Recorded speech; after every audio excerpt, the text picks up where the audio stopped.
सुशीला के पास थी। इस हादसे को गुजरे 9 साल बीत चुके हैं, पर तारा की चाची सविता आज भी तारा को ताने मारना नहीं छोड़ती। तारा, ओ तारा, कहाँ मर गई? इधर आ। जब देखो आलसियों की तरह धीरे धीरे काम करती है। जी चाची, वो दादी माँ को दवाई दे रही थी, उन्हें बहुत खांसी हो रही है। अरे अम्मा, तुम तो बस बहाने ढूंढती हो इस कामचोर से काम न करवा पाऊं।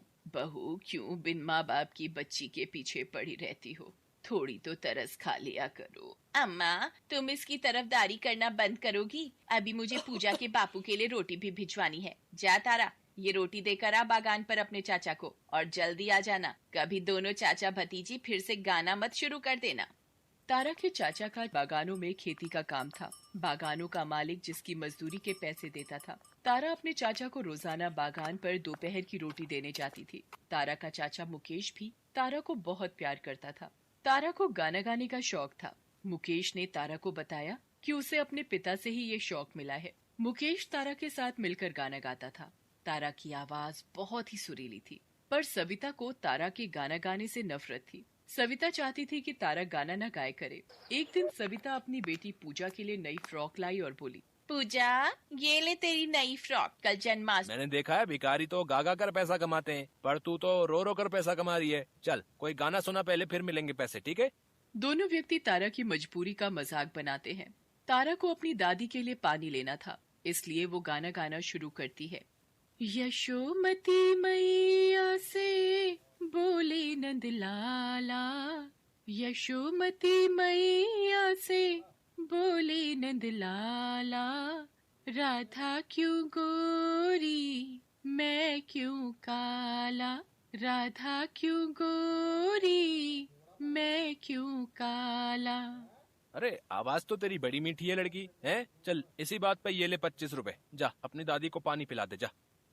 तारा पानी वाले से बोतल खरीदकर सुशीला को पानी पिलाती है। थोड़ी देर बाद सुशीला होश संभालती है। सुशीला तारा को लेकर वहीं स्टेशन पर ही दिन गुजारने लगी। तारा गाना गा गा कर अपनी दादी के साथ भीख मांगती और जो पैसे मिलते उनसे वो दोनों मिलकर कुछ खाती।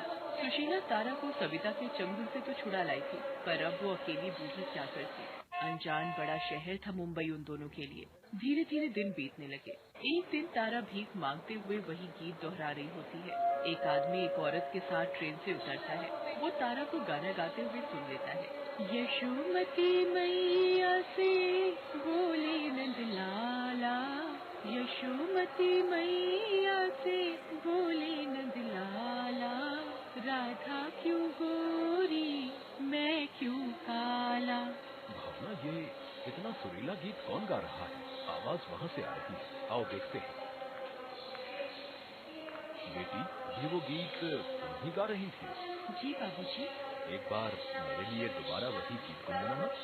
यशोमती मैया से बोले नंद लाला, यशोमती मैया से बोले नंद लाला, राधा क्यों गोरी मैं क्यों काला, राधा क्यों गोरी मैं क्यों काला।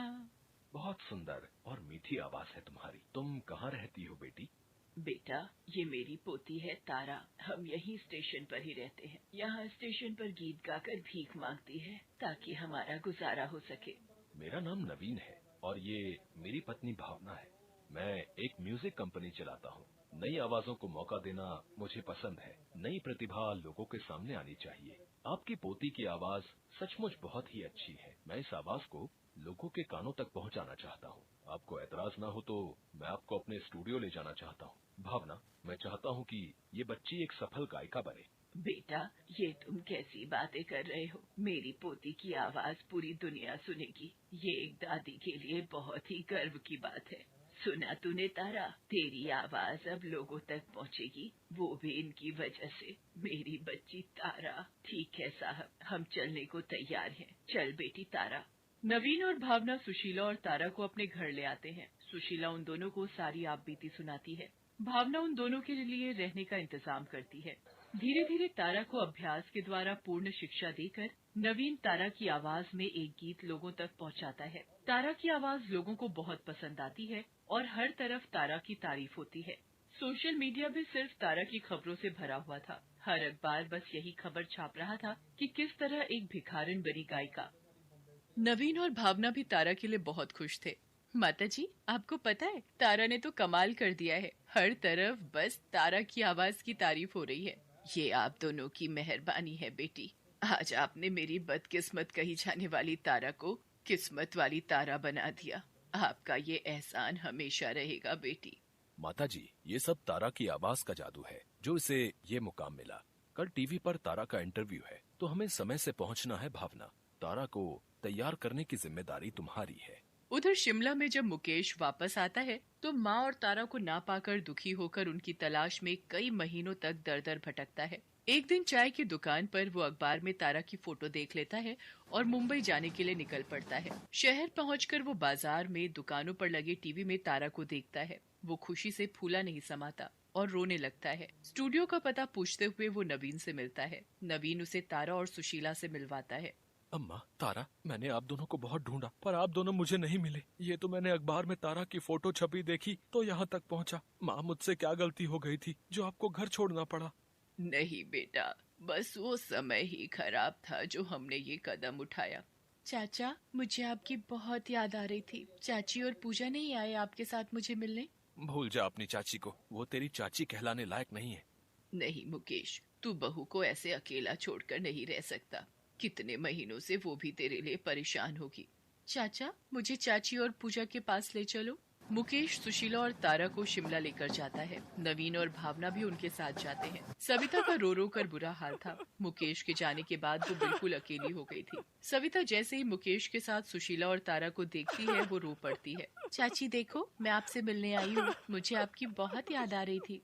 नहीं तारा, मैं तुम्हारी चाची कहलाने के लायक नहीं हूँ। मैंने तुम्हारे साथ और अम्मा के साथ बहुत गलत व्यवहार किया है, इसीलिए तुम्हारे चाचा भी मुझे छोड़कर चले गए।